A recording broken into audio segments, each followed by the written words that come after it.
What's up, what's up? How's your day going? So we're going to be looking into the new Super 17 Dokkanfest. That's going to be dropping on JP in a few short days here. So we're going to go ahead and read through the units kit and then the new banner unit, Dr. Mayu and Dr. Juro. So yeah, we'll take a look at these. I know that I'm a little bit late here, and you know, these details were released a couple days ago at this point, or well, 13 hours ago at this point. But yeah, I did still want to make a video covering them because I have a greater point that I am going to make here in this video. As you can see, I have all these tabs up here at the top, so we are going to talk about something very specific. But first, let's go ahead and read through the kits so that we can talk about like the basis of what I want to discuss here. Okay, so we've got the new... Okay, so it's going to be an Android 17 and Hellfighter 17 card that is able to have like a transformation and fuse into Super 17, right? So, they are going to be combination, which is the join forces, right? So the join forces are target Goku, 170% lead, and then an additional 30% to androids. So that's a pretty solid leader skill, to be honest with you. That already off the bat is really, really good, because if we take a look at the target Goku category and the join forces category, like there's a lot of good villain units on there, and there's also a lot of good android cards on there. So yeah, this is target Goku here. Obviously, every single target Goku member is extreme. There are no super type units on here, right? So these are all villain units. And like peep through here, there are quite a few androids. Namely like the Cell cards, right? But yeah, lots of good stuff. And then also on Join Forces, we have kind of a similar deal. There are some very, very top tier options on Join Forces as far as like extreme class units go, right? There are a few in here. Hello. Few good Android cards and stuff too. Some of the better banner units and whatnot. So yeah, this is definitely there are some choice categories here for sure. I am definitely pleased with the leader skill. Okay, so when it comes to their super attack, the Hell combination raises attack and raises defense for 1 turn and causes immense damage to the enemy. So, they infinitely stack attack, and then they're getting a 1-turn defense raise. That is decent, okay? So then their passive, Resonance of 2 17s. Key 2, attack and defense 100% at the start of turn, and gain an additional key 1 and attack and defense 70% if all allies in the same turn are extreme. So that's fine. You're probably almost always going to have that active, right? Because you're generally going to run them with extreme class units. Okay, so then you get 70% more stats when performing a super attack. That is very good. Especially because they're only looking at like this 100% stats at the start of turn. Well, I suppose, right, it's going to be 170. So... That is pretty good with the additional multiplicative buff 70% here. Okay, and then they have perform an additional attack that has a medium chance to become a super attack. Okay, that's good. So 30% chance for an additional super there, and then perform an additional super attack if there is a super class enemy for 4 turns from the first appearance. So it's like an entrance animation, but it's actually not. That's weird. For 4 turns from the first appearance, they should have just made this an entrance animation. Right? Because that's literally what... And then the entrance animation could have just been a super attack. Oh, well, I guess because it's not unconditional. The entrance animations are unconditional, right? No, because the Part 2 7th Anniversary LRs had entrance animations that were conditional. In order to get the extra buffs from the entrance animation, you actually needed to be facing off against a Goku or a Vegeta, depending which unit you were using, right? So yeah, they totally could have done that. That's kind of weird how they built this. Okay. And then they have chance to perform a critical hit and chance to evade enemy attacks. 17% for each attack performed during the turn. So, I guess they want you to use... Well... Okay, interesting. So, I guess your crit chance is just going to go up as you do attacks throughout the turn. And then If you're able to proc all of these, because what can they do at most? 4 super attacks. So they can do their first super, and then they get the medium chance here for a second one. Then they could get this one if there's a super class enemy, right?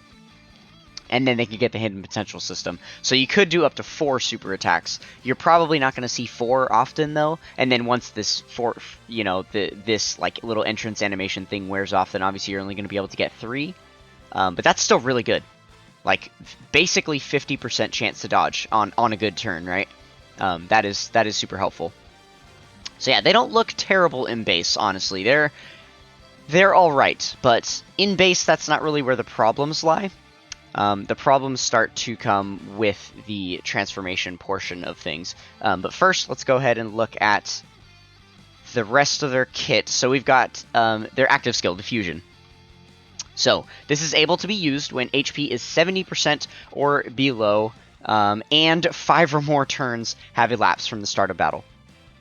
So you're not even going to be able to get into this fusion state until turn 5. And then you also have to be below 70% HP at that point.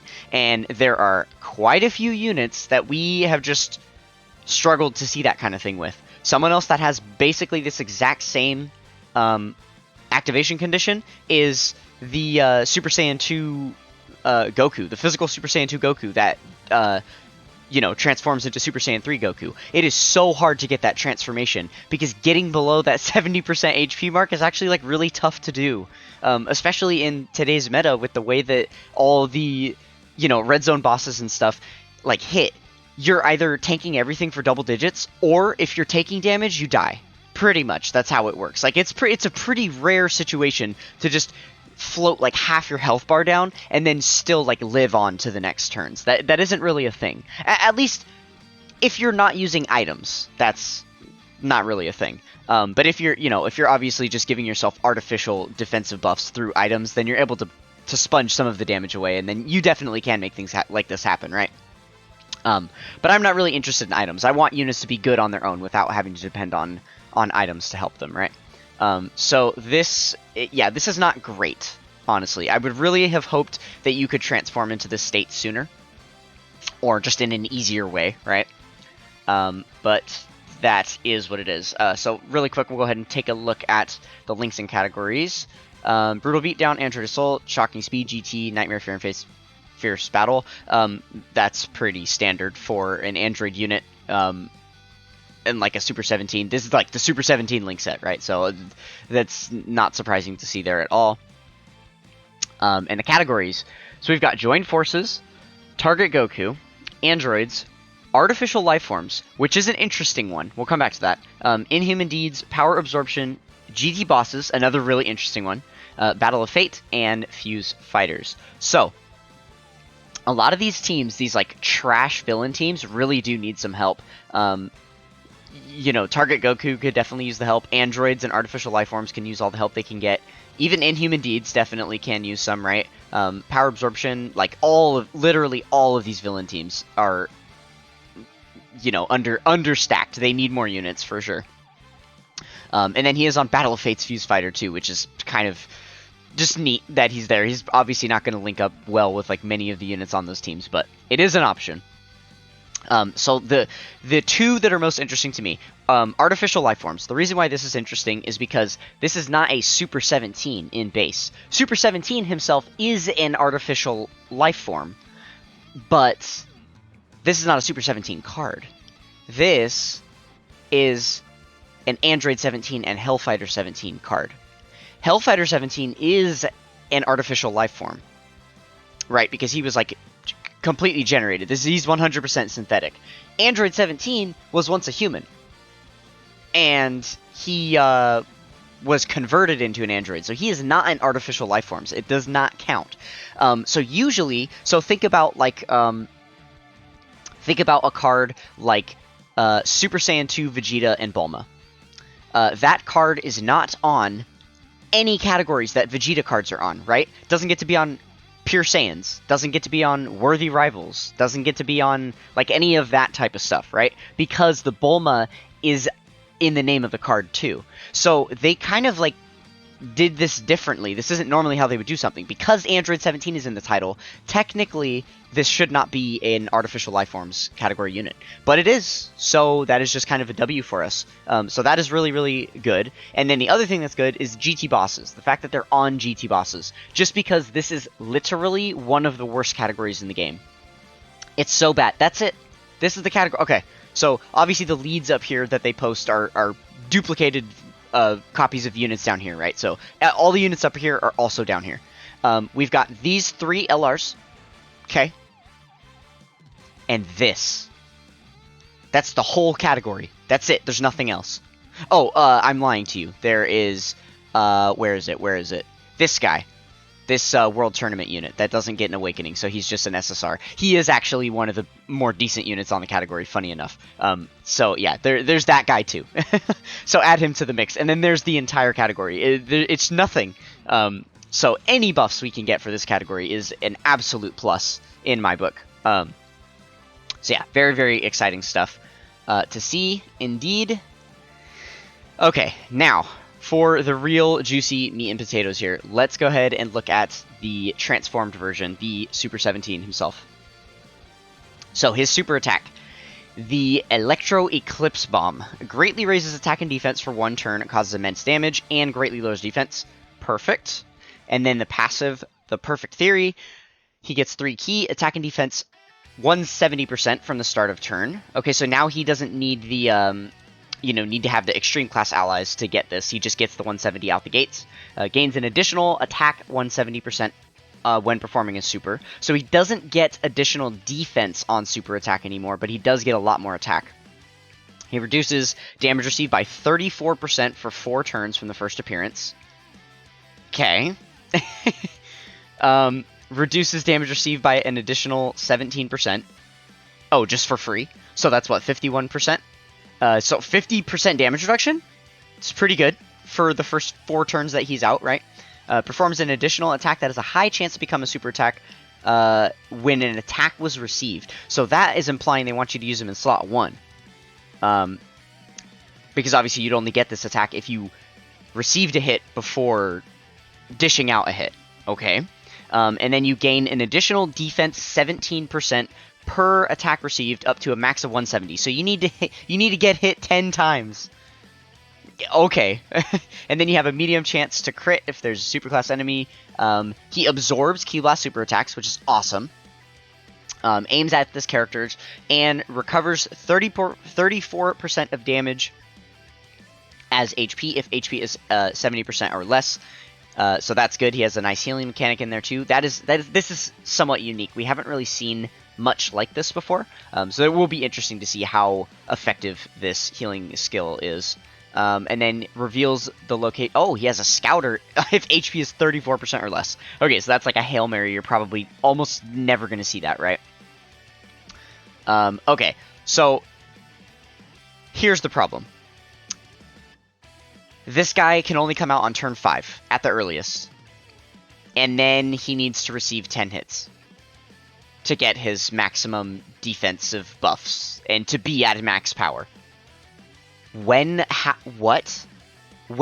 beyond turn 5 are you going to be able to take 10 hits? There's not a single event in the game that is long form enough to allow this guy to fully build up. It just doesn't exist in Dokkan Battle in its current state. They have been spamming us over and over and over with short form content that you don't have a lot of time to build up these characters, right? There are so many units that have flopped recently because of this. And that just haven't performed to their max potential in the meta. So, that is what I wanted to talk about here today. But before we get ahead of ourselves, we are very quickly here. We're already, almost 15 minutes into this video. I promise we're just about halfway done. Really quick, we'll read through the Dr. Mayu and Dr. Jiro, just in case you are here for the card information. But I don't have as many issues with this unit, so we're just going to read through it real quick, and then we will talk about the debacle with the new DOKKANFEST unit. Okay, so Dr. Mayu and Dr. Jiro. They are also a target Goku category sub-lead here, 130%. No surprises there. Their super attack, the formidable enemies resurrected from hell. Greatly raises defense for 1 turn and causes supreme damage to enemy. The greatly raising defense on super is so important. I am super glad that they gave them that. But I don't know that it is enough. We'll see. Passive, enactment of the Goku containment plan. Attack and defense 150% at the start of turn. Attack and defense 100% on super. That is really good. Target Goku category allies 30%. And then target Goku category allies an additional 20% for 2 turns. For 2 turns! A 2-turn buff there. Nice. When collecting 3 or more key spheres. So that's going to be really, really easy to proc. So they're basically going to be giving 50% for the rotation they're on, and then 20% for their off rotation. So that's really good. This is like the second banner unit now to give this multi-turn buff thing. Yajirobe was the first. So hopefully we could start seeing some more, some more support units that are doing that stuff. That's really good. If there's an enemy who contains Goku, you get 150% stats. Guard, and you seal if HP is 70% or higher at the start of turn. Oh, seals all enemy super attacks if HP is 70% or higher at the start of turn. I assume that that is still conditional with the Goku thing, too. Okay, interesting. So yeah, this is a neat utility unit. He'll probably be decently useful and then get quickly aged out of the meta because he doesn't have, like, damage reduction or guard or dodge or anything that's going to help him, really.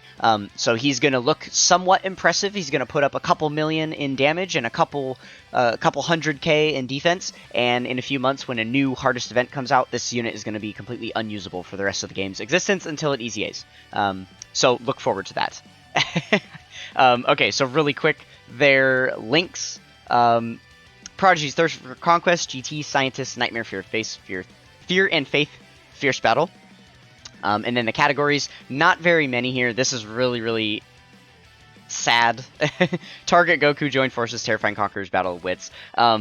It's just because of the combination thing. A lot of these Join Forces units don't get many categories because the 2 units both have to be on the category. And things would be a lot better in the meta for these characters if they were if they did what they did with the Dokkanfest unit, where if only one of the units is on the category, they get the category, right? That would be a way better way to do this.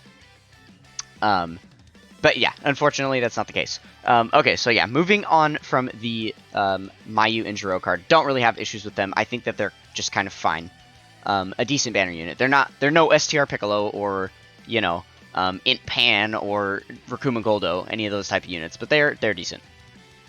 Okay, so what all of these tabs are units.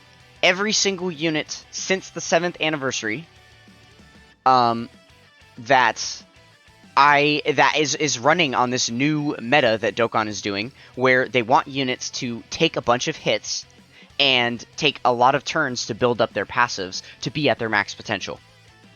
They started spamming this like type of unit that they've been creating ever since the 7th anniversary. So I'm using the 7th anniversary as a base mark because as like a benchmark for this, because prior 7th anniversary there was so much power creep here that those units are just completely irrelevant to the meta at this point, right? So this is kind of the baseline. And then the second reason is because I believe that these 2 guys right here are some of the most perfectly balanced units that they've ever put in the game. They are still very balanced to the meta. I feel that this is like the absolute perfect way to design units. They're so strong, and they're just going to continue to be strong for a very long time. So this is perfection, and then we just kind of went downhill after that, in my opinion. So let's take a closer look at what happened. We're going to go from right to left because that'll be the oldest units and then going toward the newest. Yeah. Okay, so the first units that I want to talk about here are the 3rd anniversary EZAs. So these units got their EZAs during the 7th anniversary.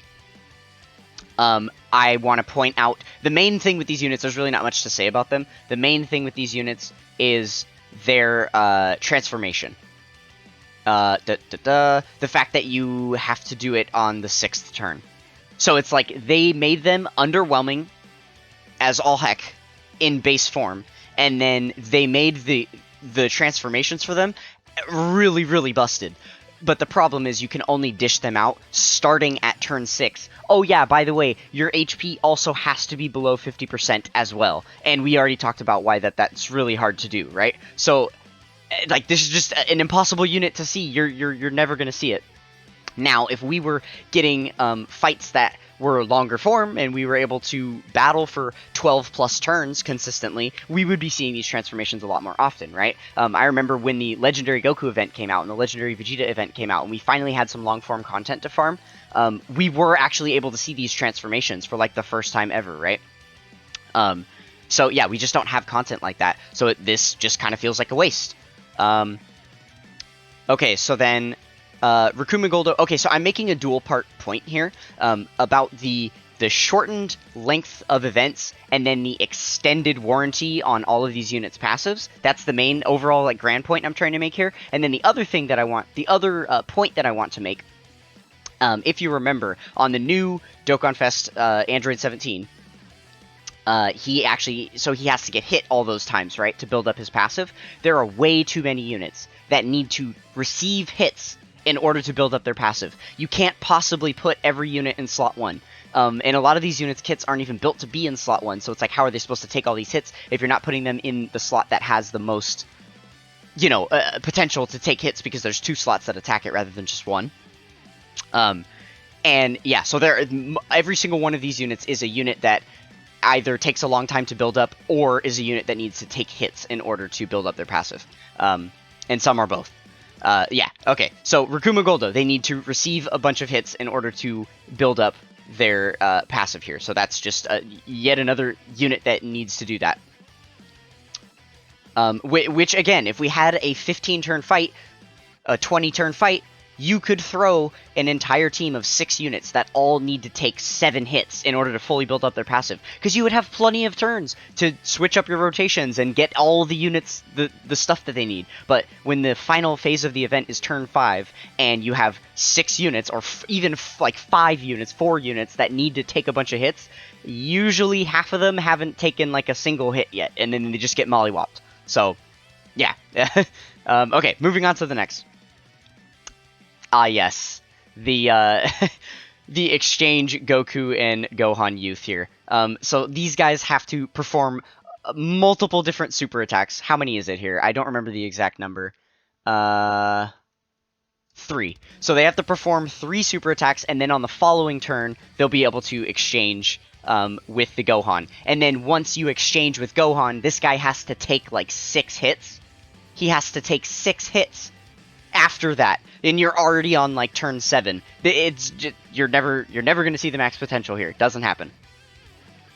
Cell, I'm putting him in here because he is a unit that needs to transform 3 times, and yeah, so the earliest you can ever see his final form here is turn 5, and then beyond that, he still has his Rage form that you wouldn't be able to see, I believe, until turn 7, right? No, I guess you could launch it on turn 5 if you were below 50%. And facing only one enemy. Like, okay. But yeah, this is a unit that still takes a while to build up, right? And this is assuming you're lucky enough to have him on turn 1, so that you can have him fully built up by turn 5. But pretty much if you don't have him on turn 1, then he's not going to be able to help you in his final form at the end of the fight. Vegeta and Trunks, another unit that they heavily imply you slip into slot 1 and leave there, and they also need to take a bunch of hits to build up their defense. Oh, actually, I don't know that I meant to have Fusion Zamasu in here. I did add him to here, but I meant to double check his passive because I wasn't sure. Okay, so this isn't a huge deal, right? He gets 2% damage reduction within the same turn with each attack received, so within the same turn doesn't really count because that's not something we're trying to stack and like max out. But then he gets 10% HP recovery every time he receives 5 or more attacks in battle, and then he also gains 1 ki every time he receives 5 attacks, up to 5 ki. So it's implying that he should take 25 attacks in order to fully build this up. What? Where are you getting 25 attacks? What? Like, what? It just doesn't, it just doesn't make any sense. Makes absolutely 0 sense to me. Oh, hey, look, another unit that needs to take hits to build up their passive. Lovely. Oh hey, look, another unit that needs to take hits to build up their passive. Oh, here's the twofer special. She needs to so she gets additional attack and defense with each attack received, and then she also gets additional attack whenever guard is activated. I thought it was when she launched attack. Hold on. I thought she was getting stats when she... Yeah, whenever... Oh, okay. So, well, she does still need to take a bunch of hits in order to build up her full passive, right? But then, I guess, guard hits as well. Yeah, so another unit that does the same. It's exhausting, right? Okay, another unit that needs to take a bunch of hits in order to raise their passive. Oh, would you look at that? Can receive the morale boosts to give them some extra power when they perform 3 or more super attacks, and they receive 7 or more attacks in battle. Goodness gracious. There's so many of these units. Like, are you seeing the pattern that I'm catching on to? And you're noticing, like, I haven't been pointing out specifically what these units are, right? But I'm just grabbing, like, all the major Dokkanfest units. I didn't bother with most of, like, the banner units and stuff, because there was a few other times I could have been nitpicky in here. Like, I did include the Fascia and the Rikuma Goldo and stuff. But for the most part, we're just talking about, like, literally the best units in your box. All of these have been just the top units in the game. Because obviously, that they're just going to continue to make the Dokkanfest better, and these are all of the Dokkanfests that have either released or gotten easy A's since the 7th anniversary. Asterisk disclaimer really quick, these aren't actually all of them. These are just a significant portion of them. There are obviously some that don't follow these same guidelines, and I just left them out. They exist, but, there's just way too much of this, is my point. So yeah, another unit. There you go. Needs to receive 5 hits here to get his full passive. Okay, another unit. Because he can only transform starting at the 3rd turn of battle, that's why I included him in here, because he's only getting the 1-turn raises, and then, once he gets the transformation into the Super Saiyan Goku, he starts getting the infinite stacking. So, only on turn 3... can you then start doing the stacking. And then beyond that, he also has the rage mode that is starting from the 5th turn, right? So another unit that needs a bunch of turns. Okay, so I put Bardock in here. This is kind of fishing. This one doesn't really count, because Bardock is definitely a unit that performs better in the first few turns out the gate, and then kind of fizzles out, so he doesn't really count. But the only reason why I put him in here is because he needs to build up his stats 3 times. He gets attack and defense 40% up to 120, which means he needs to do 3 super attacks here, and he has 0 way to do additional super attacks in his passive. They didn't give him any of that, which means if you can get the hidden potential system additional super off, if you're lucky enough for that, then you could see 2 super attacks from this guy in his first turn, which means he would not be fully built up until the 2nd time that he is on rotation at the earliest, but even potentially the 3rd time he's on rotation, which would at the earliest be turn 5, the turn that his entrance animation's wearing off, and then the unit fizzles out and becomes practically useless for the rest of the event. That's why I put him in here. They still kind of did him dirty, in my opinion. Okay, yeah, and we all know the shenanigans with Gamma 1. He definitely is one of the prime units that needs to take hits in order to, reduce the damage received and everything. Very beautifully designed unit. I don't have any problem with this unit. This unit's kit actually functions amazingly, right? You are definitely able to throw him in slot 1. He tanks really well. He's able, with the additional buffs from the entrance animation and having the guard up, it's perfect for him being able to take the hits to get the additional damage received by the time you lose the guard. It's perfect. It is wonderful. Like, best unit they've ever created. But there are a million other units like him that don't do it as well, that are fighting for the same spotlight, right? So he does contribute to the problem, because he's in the way of all these other units that need to do the same thing. Oh, okay, Yamcha is another unit that I wasn't sure. Would you look at that? Plus an additional attack and defense 30%. Each attack performed. Okay, so he doesn't have to receive hits, which makes sense, because this is a dodging unit, right? Up to 150. So he needs to launch 5 attacks. But it's just attacks, and he does have additionals and stuff in his passive, so I wouldn't really count Yamcha. He's going to be able to build up perfectly fine. This guy is not a problem. His activation condition for this is only on turn 4. Yeah, so Yamcha does not fall, and I'm going to delete him off of here. He does not fall under the category. I just wasn't very familiar with his kit, and I needed to double check. Honestly, same with Ultimate Gohan here. I mean, this is a unit that, yeah, with each super attack performed. And it's not like this guy is launching, you know, 3 and 4 super attacks per turn. In my experience, it's 1 or 2. Right? He gets the main one, and then he gets the great chance of another one, and then maybe from the hidden potential if you're lucky. And that's it. Yeah, so it's not that much. It does still take a little bit to build him up for sure. Just a little bit there. He's not quite on the level of what some of these other units have been, but he counts. Okay, and then Piccolo, obviously, he needs to take a bunch of hits to, you know, get his passive built up. Oh, and then he also has this secondary skill down here, you know, beyond the receiving 7 attacks and having your HP below 30%. Okay, I do scoff at that, but then it's funny. I do get that from time to time. Yeah, and the fact that if you have anybody else that is not a superhero unit running with this Piccolo, which I do quite often, especially because of the Battle of Wits, you know, that category just absolutely skyrocketing lately, it can be frustrating to try and get this orange Piccolo transformation off, and turn 6 is a ways away, so. Speaking of Battle of Wits, another unit that needs to receive attacks in order to build up his passive. Okay, this is another unit, obviously, with the whole Spirit Bomb mechanic and stuff in the standby skill. This is a unit that needs to dish out, 4 super attacks? So 4 super attacks, which means at least 2 turns of attacking from them. That way you can at least put them in the standby mode, so that you can start to collect up to 39 key spheres, so that you can launch a super powerful, you know, mega awesome ultra deluxe Spirit Bomb attack that finishes the fight, even though most of the fights will already be over by the time you have the opportunity to get this thing off. Yeah, there you go. Hey, I know them. They need to take hits to build up their passive. Yeah, they do. Okay. That's another one. Okay, and then there we were right at the 8th anniversary.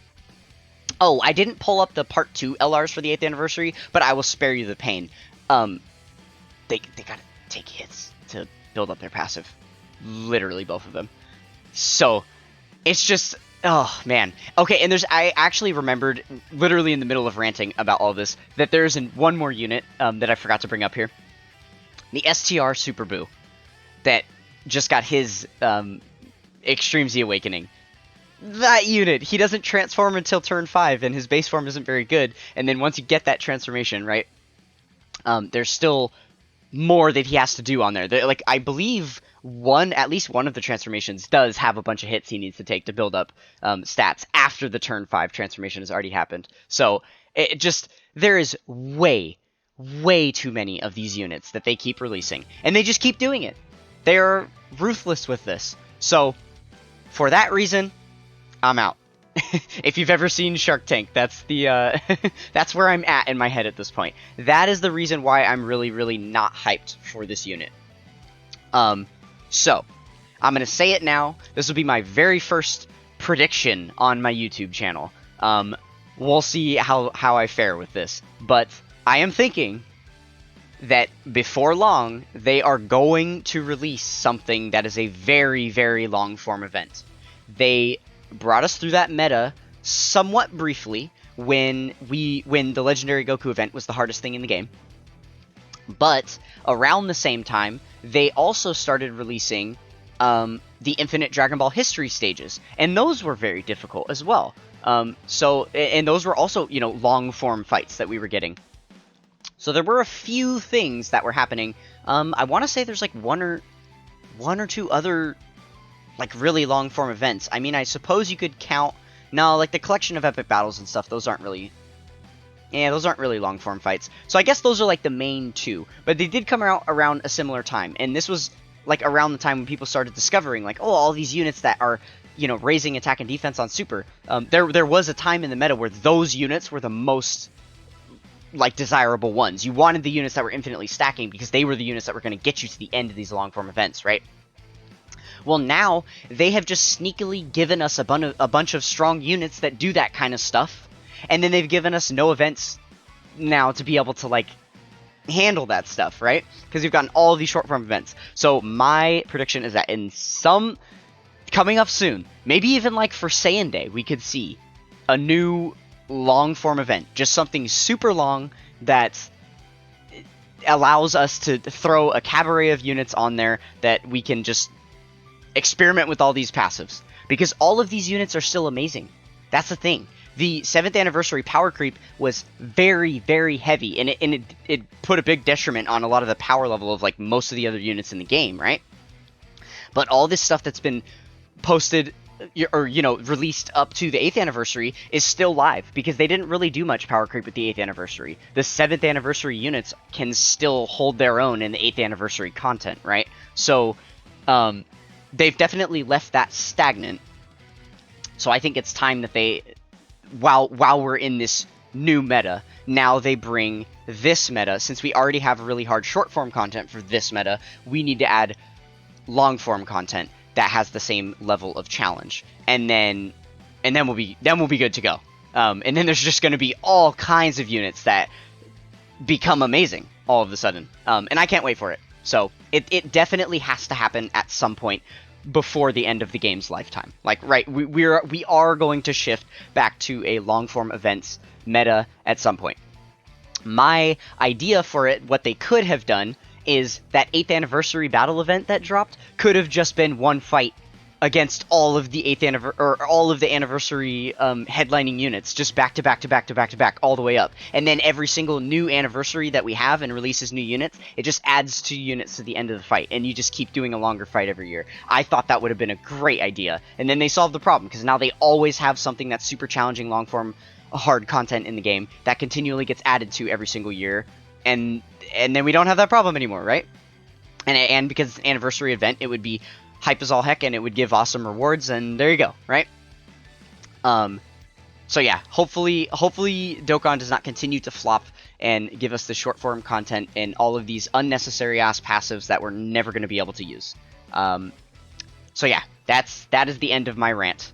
Thank you for listening to the Salt, and let me know your opinions on the subject down below, because if you just listen to that whole podcast about you know, super attack effects and stuff, and passive skills, then you must care enough to have an opinion of your own. So I would be curious to know what you guys think about everything that I just said. So leave me some comments below, and let me know if you guys have any thought-provoking questions or comments. I would love to dive deeper into this topic with you guys if it's something that you care about. Alright, well, I am done talking. I am thirsty. I'm gonna go get some water. Peace out, guys.